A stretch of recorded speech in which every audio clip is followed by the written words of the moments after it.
Nag-self-care ka nga, pero bakit guilty ka pa rin? Madalas, pressure tayo sa mga sinasabi ng iba. Kailangan productive, kailangan maraming nagagawa, kailangan maraming accomplishment. So ang nangyayari tuloy, ano ba yan? Ang tamad-tamad mo, hindi ka nagtatrabaho, o masyado kang pabaya.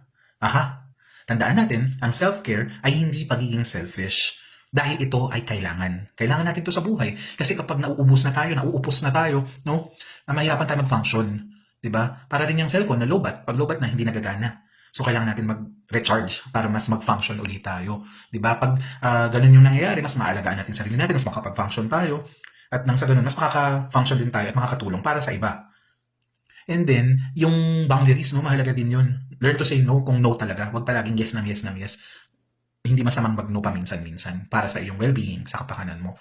Yung mga self-care activities, alam niyo naman na yan, pahinga, uminom ng tubig kung kinakailangan, kumain pag kinakailangan, maglakad-lakad, huminga sa labas. Tapos tandaan na deserve mo yung bagay na yan. Dahil kung mahalaga ang ibang tao sa'yo, tandaan mo na mahalaga ka rin bilang isang tao. Mahalaga ang ating mental health o kalusugang pangkaisipan.